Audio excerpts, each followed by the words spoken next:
चूंकि हम एकमात्र दल हैं जो खुलेआम विरोध कर रहे हैं।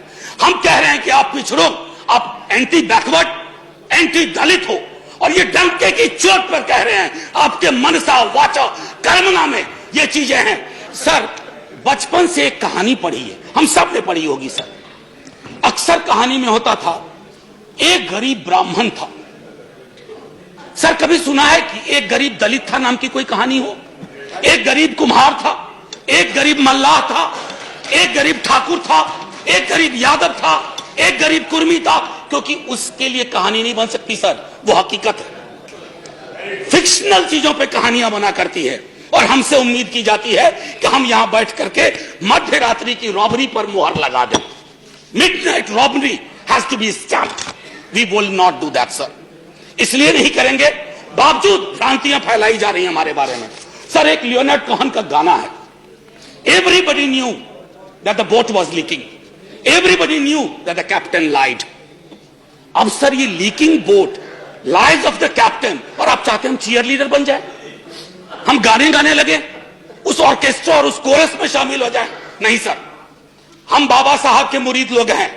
हमें संविधान सभा की बैठकों से हमने प्रेरणा ली है कि संविधान सभा की बैठक की आत्मा थी कि एक एक आर्टिकल पर बात हुआ करती थी। मैं, मेरा, मुझको वाली जुबान नहीं थी कि साहब तेरे सुबह की जय, साहब तेरे शाम की जय। ऐसे संविधानिक रवायतें नहीं चलती हैं, ऐसे मुल्क नहीं चला करता है। चला करता होगा कोई और मुल्क, प्रजातांत्रिक व्यवस्था में, राजतंत्र में। प्रजातांत्रिक व्यवस्थाएं, जब जब किसी व्यक्ति के इर्द गिर्द ताना बाना बुनोगे, व्यवस्था लहूलुहान होगी, नीति और नीयत दोनों जमीन पे औंधे मुंह खड़े मिलेंगे। सर, कई बार, कमाल की बात है, 3 अप्रैल से मैं आया हूं यहां, कई दफा जाति पे चर्चा हुई सर। हमारे अपने एक साथी कह गए कि गरीबी की कोई जात नहीं होती। मैंने इसी सदन में कहा है सर कि यह शायराना लगता है, काव्यात्मक लगता है, सुनने में अच्छा लगता है। सर, सच तो यह है कि जातियों में गरीबी है। एक सैंपल सर्वे कर लीजिए कहीं 100 लोगों का, 90 लोग मिलेंगे ओबीसी, एससी, एसटी, 90 से ज्यादा, और तब मुसलमान, तब जाकर के आप कहोगे कि गरीबी की कोई जाति नहीं होती। सर, ये हिंदी फिल्मों के डायलॉग पर नहीं बात होनी चाहिए। यह हम अक्सर क्या करते हैं, इस तरह की चीजों को कहते हैं, तालियां बजती हैं। सर, आरक्षण के बारे में न जाने कितनी दफा बात हुई है, तमाम लोग जानते हैं, रामविलास जी जानते हैं, हमारे मंत्री महोदय। आरक्षण सर आमदनी बढ़ाओ योजना नहीं है। अरे पढ़िए ना संविधान सभा की बैठकों को, चर्चा सुनिए ना, बाबा साहब क्या कहते हैं। बॉर्बोनिज्म नाम की बीमारी का जिक्र करते हुए कहते हैं ऐसी व्यवस्थाएं, ऐसी बातें वही लोग करते हैं जिनको समझ नहीं है। सर, ये इनकम जनरेशन प्रोग्राम नहीं है, ये मनरेगा की तरह पॉवर्टी एलिवेशन प्रोग्राम नहीं है। हमने आरक्षण को मनरेगा की श्रेणी में ला दिया, ऐसा नहीं होता। आरक्षण प्रतिनिधित्व का मामला है सर, और जिनको गुरेज है आरक्षण से, अभी भी प्रतिनिधित्व देख लीजिए, प्रोफेसर रामगोपाल जी बता गए। सर, कैबिनेट से शुरू कीजिए और संसद के आखिरी पायदान तक आइए, आपको पता चल जाएगा कि जाति व्यवस्था का असर कितना है। और तब बात होती है कि जाति, अभी आप हमको तो एक चीज बहुत, वॉल्यूम 9 है सर कॉन्स्टिट्यूएंट असेंबली डिबेट का। मैं आग्रह करूंगा उपसभापति महोदय, हमारे भाजपा के लोग, विपक्ष के लोग सब पढ़े सर। एक बार जानना चाहिए सर, कैसे कद के लोग थे और क्या सोचते थे और कैसे सोचते थे। इस तरह की सोच नहीं थी। अचानक में एक व्हाट्सएप फॉरवर्ड आया, मैं तो इनका स्टेटमेंट ऑफ ऑब्जेक्टिव आखिरी में रखा था, लेकिन अभी पढ़ देता हूं। Statement of objects and reasons. Sir, अगर इसको मैं रीनेम करूं तो कहूंगा statement of subjects and unreasons. Sir, opening line पढ़िए आप, at present economically weaker section of citizens. कहां से ज्ञान पाया भाई, कहां पढ़ रहा है इतना बड़ा ज्ञान, हमें तो नहीं मिला। मंडल कमीशन सर जब आया ना, वॉल्यूमिनस दस्तावेज के साथ आया, जातियों के आंकड़े आए, जातियों की संख्या आई, और तब कहा गया कि चूंकि सुप्रीम कोर्ट की बार है एक कि 49.5%, 50 को एक्सीड नहीं करेगा, बावजूद इसके कि आबादी 52 थी, 27 में महदूद कर दी गई। सर, अगर बैरियर, अगर ढाला उठाया है ना सर, तो ढाला ऐसा मत करो कि एक ट्रेन के गुजरने के लिए करो। जो सारी ट्रेन है ओबीसी की, एससी की, एसटी की, फैसला कीजिए, ऐतिहासिक फैसला होगा। संसद संकीर्ण दायरों में सोचने के लिए नहीं बनी है। संसद दलीय आधार पर, मैं तो भाजपा के साथियों से आग्रह करूंगा, आप में से कई लोग सेंट्रल हॉल में मिलते हो, आपके अंदर पीड़ा है, मैं जानता हूं, आप परेशान हैं, क्योंकि विचार के गुच्छे के आधार पर, मैं किताब का पूरा नाम नहीं ले रहा हूं, एक किताब है, बड़ी मशहूर किताब है, मेरे राष्ट्रीय अध्यक्ष ने 2015 के चुनाव में बिहार के गांव-गांव में बता दिया था, नाम ले ही नहीं रहा हूं, मैं नाम नहीं लेना चाहता, कि ये जो थॉट्स किसी बंच से निकल करके आ रहे हैं, जिस पेड़ में ही दोष है, उस थॉट्स के आधार पर निर्णय ले रहे हो। कौन सा दस्तावेज है जिसने आपको यह बता दिया?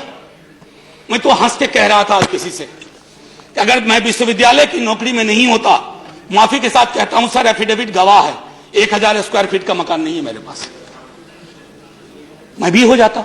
ये कौन सी सोच, कौन सी समझ पे चीजों को ला रहे हैं? मूलतः आप एक एक कदम, आपके बारे में एक चीज मुझे हमेशा बहुत अच्छी लगती है और मैं तारीफ करता हूं। पुरानी फिल्मों में एक गाना था, ठहरे हुए पानी में कंकर न मार। आप ठहरे हुए पानी में कंकड़ मारते हो और देखते हो तरंग कैसी पैदा हो रही है, वाटर टेस्ट करते हो, वाटर टेस्ट कर रहे हो, आपने कंकर डाला ये 10% का और देख रहे हो कि तरंग कैसी पैदा हो रही है। सर ये तरंग ली जाएगी। आज जो लोग चुप्पी साधे हुए हैं, चाहे कहीं बैठे हुए हो, ये रास्ता तय हो रहा है कि जातिगत आरक्षण को खत्म कर दिया जाए। क्यों नहीं सदन समवेत स्वर में? मैंने तो अमेंडमेंट लगाया था, दुर्भाग्य मेरा कई चीजों में रहता है, इसमें भी दुर्भाग्य था, हम और हमारी साथी ने लगाया था, वो अमेंडमेंट एक्सेप्ट नहीं हुआ। आज कई अखबार सबने पढ़े होंगे, सर बैकवर्डनेस को लेकर के आप कैसे डिफाइन कर रहे हो बैकवर्डनेस? इतनी समझ का अभाव कैसे हो सकता है?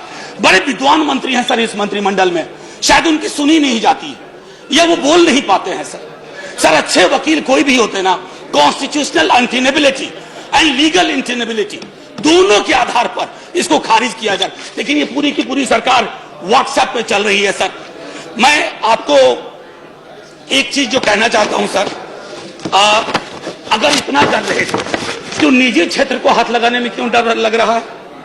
निजी क्षेत्र कौन सा निजी होता है सर? कोई निजी नहीं होता निजी क्षेत्र सर। निजी क्षेत्र का मूल चरित्र है कि आप उसको तमाम तरह की रियायतें देते हो, लेकिन वहां चुप्पी साध के बैठे हुए हैं। हाथ बढ़ाइए, उनसे भी कहिए। और मैं फिर से दोहरा रहा हूं सर, आप जातिगत जनगणना के आंकड़ों पर क्यों कुंडली मार के बैठे हुए हो? क्या डरा रहा है आपको? क्या ओबीसी की आबादी 65 से 68% है? क्या SC/ST की आबादी ज्यादा है और आबादी के हिसाब से हिस्सेदारी की हमारी मांग ये फिर से चली पड़ेगी? सर एक आखिरी टिप्पणी मैं करना चाह रहा था, सर बुरा ना माना जाए, मेरे सर बड़ी मुश्किल से सर, आदरणीय उपसभापति महोदय, बड़ी मुश्किल से यह हासिल हुआ है। उपसभापति महोदय गौर फरमाया जाए सर, बड़ी मुश्किल से सुबह में यह हासिल किया सर, रंग भी मिलता जुलता है सर। ये झुनझुना कहते हैं इसे, आमतौर पर यह बजता है सर, लेकिन इस दौर में यह झुनझुना सत्ता प्रतिष्ठान के पास है, हिलता है बजता नहीं है सर, हिलता है बजता नहीं। चूंकि हम एकमात्र दल हैं जो खुलेआम विरोध कर रहे हैं, हम कह रहे हैं कि आप पिछड़ो, आप एंटी बैकवर्ड, एंटी दलित हो, और ये डंके की चोट पर कह रहे हैं, आपके मनसा वाचा कर्मना में ये चीजें हैं। हुजूम देख के रास्ता नहीं बदलते हम, किसी के डर से चाहे कोई हो सर, तकाजा नहीं बदलते हम सर। जय हिंद। Thank you sir. जय हिंद कहने से पहले मैं फिर से एक बात और कहना चाहता हूं सर। एक शेर था सर, ए आबरूदे गंगा वो दिन है याद तुझको, उतरा तेरे किनारे जब कारवां हमारा। ये सिंध से शुरू हुआ सर अगर वाह वाह किया है तो मुसलमानों को भी गले लगा लो भाई, ये नहीं हो सकता, गले लगा। अरे ये मुल्क नक्शा कागज पर नहीं है। Thank you very much. ये मुल्क इंसानों से बनता है, ये मुल्क इंसानों से बनता है। ये मुल्क सर, ये मुल्क समृद्धि के 5 टापू नहीं तय करेंगे, ये मुल्क अवाम तय करेगी। दलित मुस्लिम पे चुप्पी क्यों? दलित क्रिश्चियन पे चुप्पी क्यों? सर आपकी चुप्पी हमें आपराधिक लगती है।